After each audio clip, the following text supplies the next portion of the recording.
ampun, Bu Risma pipis kekunci nang jeding. Tahu kira ngapal Bu Risma. Kali sumpah mau ngapal kok. Ngapal Bu Risma? Saya nggih. Bu Risma. Piye Bu Risma. Bu Risma kok nuntun montore ya biar tawakuk. Jadi aku tadi seneng piye Bu Risma kok nuntun montore oh iya Bu Risma dislendano pager nah bon cekak Pak jadi boleh Pak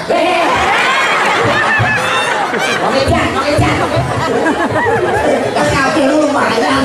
Wah, kafe bicara ini apa? Di rumahnya apa? Biru, hijau tak? Hijau. Iko nak tekan rumah ya tak? Tuan nak karbit dan cepat abang. Pelem. Berapa pagi? Matur nuwun Pak Kades, Pak Lurah. Maaf Pak, Rizky hujan. Yang ini saksok. Sok ngekei sok ora.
Assalamualaikum warahmatullahi wabarakatuh.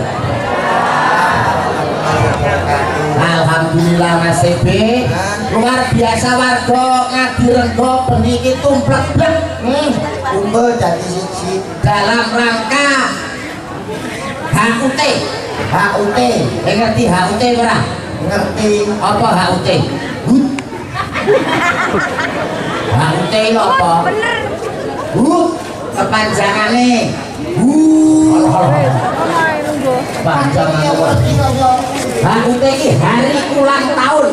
Wis ngerti yo takon. Pinter. Ora karepku yo kowe ben paham Desa Ngadirenggo yang ke-692. Tepuk tangan untuk Ngadirenggo. Wah, pesan Mas Edi ya. Wah, nang jedhe tiba ping 4 kabeh. Iki luar biasa Bapak Ibu kumpul wah sing mburi ngadeg, sing arep lungguh. Buke lha sing metotok bereng-bereng.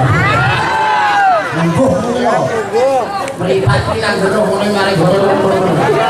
Iya, macam iki. Bawane adem-adem niku cocok nek kanggo berkembang biak. Oh iya. Iya ta? Masyarakat tumplek-plek nek awakmu kok ngerti apa bedane lanang karo wedok nek wis kumpul dadi siji. Lah yo gampang. Gampange nggo ndi? Nek wedok kuwi mesti gawe rok, nek lanang gawe celana. Lah iki wedok yo gawe celana lha iki. Lanang gawe kopiah, wedok jubatan. Ora mesti, kae lho wong bapak iki jilbaban sarung iki gundung. Sarung iki gundung ya kaya jilbab. Lah nek wayang iki bedane lanang karo wedok. Bedane wong lanang karo wong wedok iki nek pas ngumpo sepeda. Nek numpak motor bane bocor nek pas ngumpo mesti beda. Kok iso gitu? Nek lanang nek ngumpo sepeda mesti ngene posisine. Nah. Emak, Punya lanang ya? lanang. Kene wedok. Wedok gak mungkin ngene, mesti sing dijokno kene. Nah. Lah nyapa wedok ora begagah ngene, Mas? Gak mungkin bergagah. Sebabe Kecantol goblok ini. aku rondo mir-mir lho aku ndok kuwatir. Ngapa kuwatir? Lanangane awake dhewe ning kene Ora ngerti udan kaya ngomong kok. ya anake sapa mbok dititipno nang penitipan ngono ta yo. Oh iya dureng boe. Perkara udan yang gede, Mas. Lah masalah udan kok gredeg udan itu barokah. Udan kuwi berkah saka Gusti Kang Maha Kuwasa sing ditumplek ning bumi. Kudune awakmu bersyukur. Ora perkara udane. Lah perkara apa? Aku nek karo udan wis biasa. Lah wedimu Bledek, guntur, kilat, gluduk, bukan wedi, Mas. kok iso wedi karo bledek karo guduk iki alasane Trauma. kok iso trauma. Kelingan waktu aku dilarike karo mbokku ning gone alam Marco Polo jaman semono. Ngaco padha yo Marco Polo rokok ngono. Heeh. Lah, yen kan ora ono bidan ra ono. Dokter Ra ono puskesmas adoh. lah Eneke dikon bayi. lah terus Mbokku wis kadung ngumpet iku 9 wulan 10 desa to, Mas. Jaman 9 wulan 10 dina. kanggone ning desa. Dan cepet akhirnya nerabas liwat sawah. Iya. Ning kono udan kritis-kritis. Lah aku nek bedek biasa. Kaye. Ya ampun. Mbokku semaput tek aku metu separuh. Aku ning karo tinggal. Kowe bayi masa Tingake kok manjote uwo kuwi. ya terus akhirnya Lah kalau bedek biasa nek. Kaye. kowe kaget mesti mencolot menjero kowe mesti. Ora. Lah terus Aku wedi wis mlebu meneh. lah kok iso? Lah kok ora bedek iki dina bedek iki 10 iku mbokku jahitan 200. Bisa. Kan ora mlebu metu. Cengengesan iki sowane ngadirenggo. Ah ning gone Paris ki Karo Rizky jan wonge tak empar-emper kok wajahe kok mirip aku ya. praimu me jijir. Paris ki Lah kowe kok iso nglakone Pak Rizky iki aku ki ya nek ngomong bermasku gelem tak ingu. Iki wajahku mirip karo Pak Rizky. Mulane bermasku tak cukuri aku ben ora diarani kembar. Nek kowe ora takut nek aku lho paling gak lho sak kawane dhuwur. Mas Rizky ya putih kowe ireng kileng-kileng ngono kae. Nek jejer awak kopi susu Mas. Ireng putih. Sing susu siapa? Sing susu Paris ki. Sing kopi. Kopine aku itu Mas. Di masyarakat ini lho ben terus sapa sejatine Mas TV. Aja nganggo blangkon kok dicopot lah bayar. Ora. Wah, semangka. Jangan sih aku ya bakso beranak gitu. Saya mau coba ini lho kacamata nak nyepelek ini kowe lagi ketemu pisan kowe. Mbak, ketemu aku lagi pisan iki yo. Nyelono wong bakso beranak. Iki kowe dudu bakso beranak. Ngomong ana Mas. Iki ngono. Bluluk. Gitu Mas. Ya kan, bluluk kapok.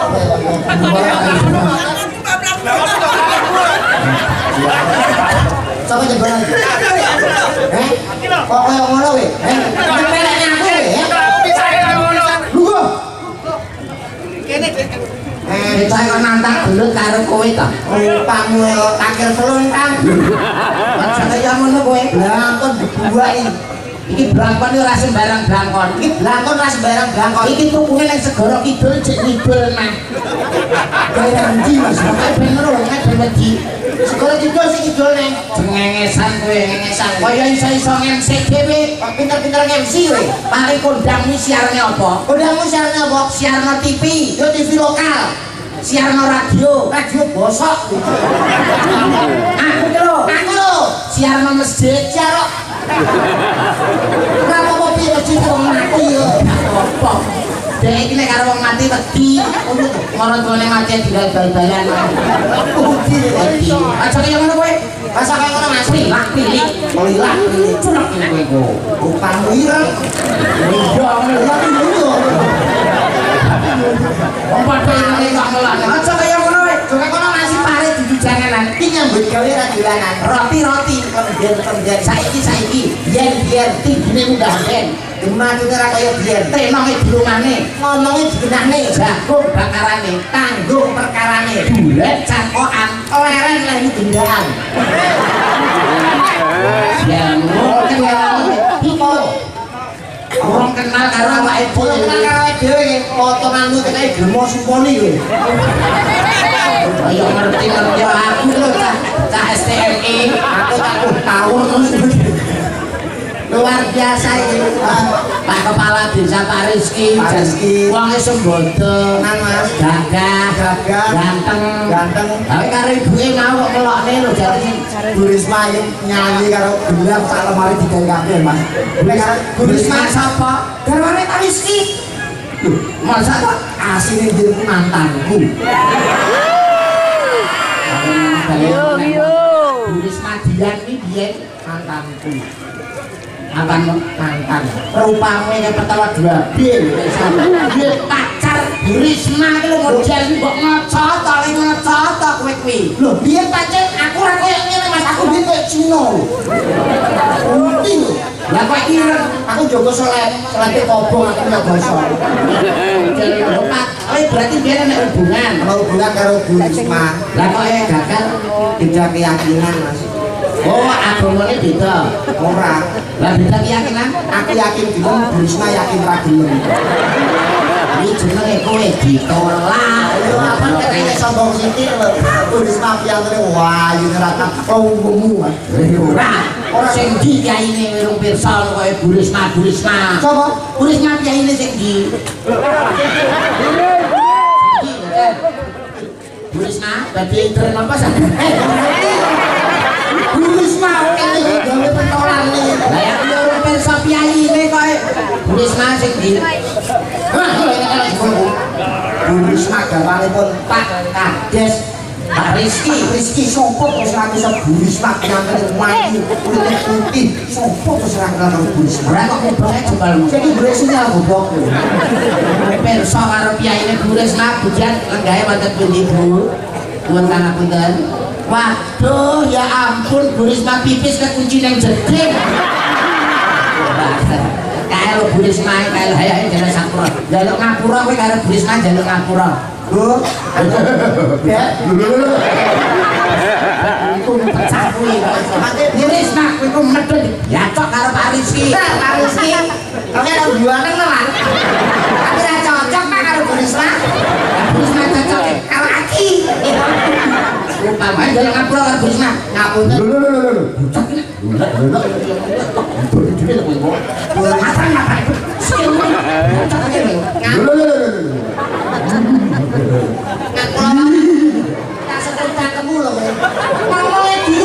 Kowe iki seorang seniman dagelan, dagelan, dagelan.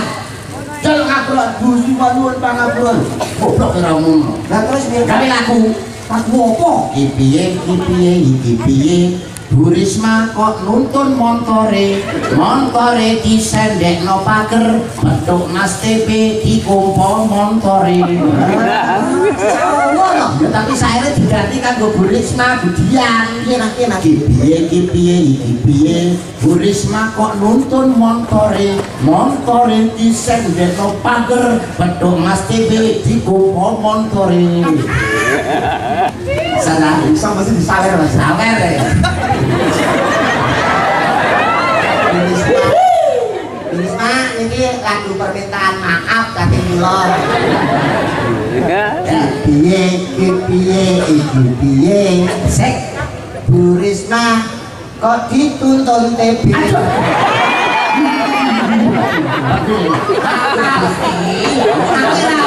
tak suwai raiku lho kowe tak wangi. Ini lho Mas. Piye Bu Risma kok nuntun montore disendekno pager bentuk Mas TB dikumpo montore. Ngecak.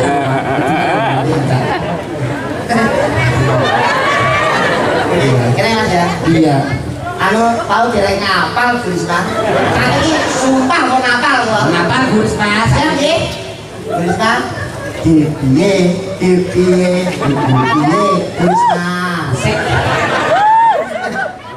Bu Risma kok nuntun montore ya biar tawako jadi kita sangi sengel piye Bu Risma kok nuntun montore oh ya Bu Risma dislendano pager Nek ya ampun pengen diwarai bolak-balik piye Bu Risma kok nuntun montore cing sendok pager padha mate piye iki kok montore ngono lho goblok aku rata yo ngira emosi ya kowe iki yo kene nah goblok lek kena tidak rai kan san emosi piye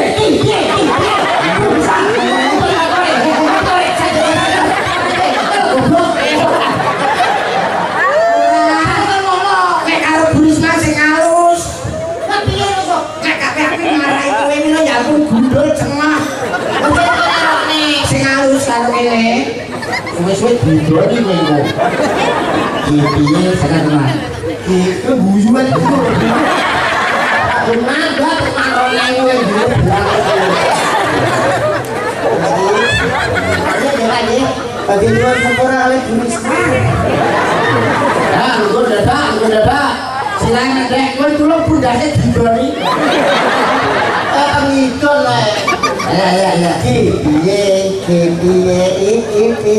Asik. Bu Risma, kok nuntun montore. Bu Risma jan montore disendekno pager. Betul. Bu Risma dikumpul Pak Rizky. Dikumpul kami tuwa.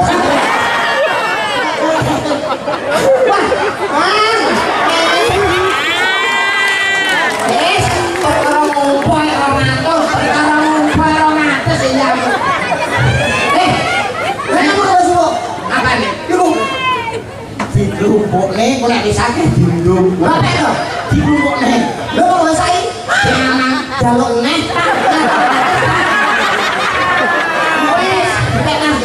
Wes, Pak Rizky, piye Pak? Jane wes. Oh, iya Pak. Pak Rizky jurake. Wes kabeh, ala kosen lho. Wis nanggung. Nah, wes bon, cekak Pak. Pak. Jadi boleh Pak.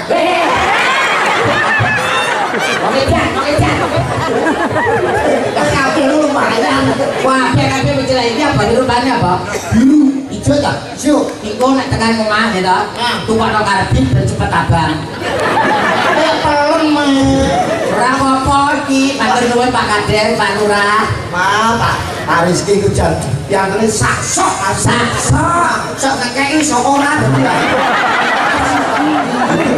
Iki jenenge wong bermawar. Untung Bu Risma gak milih kiwane.